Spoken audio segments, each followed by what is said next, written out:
పురాతనమైన బంజారా భాష గురించి తెలుసుకుందాం. బంజారా తెగవారిని లంబాడి, లమాని, లంబాని, సుగాలి, గోర్మతి ఇంకా గోర్బోలి వంటి పేర్లతో కూడా పిలుస్తారు. బంజారా తెగవారు రాజస్థాన్ నుంచి వలస వచ్చినట్టు చారిత్రక ఆధారాలు ఉన్నాయి.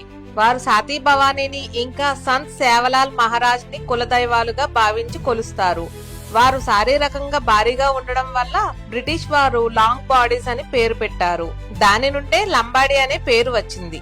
బంజారా భాష కొన్ని వందల సంవత్సరాల పురాతనమైనది. ఇంకా ఇండో ఆర్యన్ భాష కుటుంబానికి సంబంధించినది. ఇండో ఆర్యన్ భాష కుటుంబంలో ఉన్న రాజస్థానీ, గుజరాతీ ఇంకా మరాఠీ భాష ప్రభావం బంజారా భాష పైన ఉంటుంది. వారు ఒక చోటు నుండి ఇంకో చోటుకి ఎక్కువగా వలసలు వెళ్లడం వల్ల, ఇంకా అప్పట్లో చదువు మీద సరిగ్గా దృష్టి పెట్టకపోవడం వల్ల వాళ్ళకంటూ ఒక లిపి అంటే లిఖిత రూపమైన భాషను పూర్తిగా అభివృద్ధి చేసుకోవడం వారికి కష్టమైంది. కానీ ఇప్పుడు బంజారా సమాజం వారు బంజారా భాషను అభివృద్ధి చేయడానికి ప్రయత్నాలు చేస్తున్నారు. బంజారా తెగవారు తెలంగాణ, ఆంధ్రప్రదేశ్, కర్ణాటక, తమిళనాడు, రాజస్థాన్, మహారాష్ట్ర, గుజరాత్, మధ్యప్రదేశ్, ఒడిస్సా ఇంకా కొన్ని రాష్ట్రాల్లో కూడా ఉన్నారు. భారతదేశం మొత్తం బంజారా తెగవారు ఎంతమంది ఉన్నారనే విషయాన్ని ఖచ్చితంగా చెప్పడం చాలా కష్టం. కానీ వికీపీడియా ప్రకారం 15 కోట్ల మందికి పైగానే ఉన్నారు. కానీ ఆ సంఖ్య అంతకు రెండింతలు ఉండే అవకాశం కూడా ఉంది.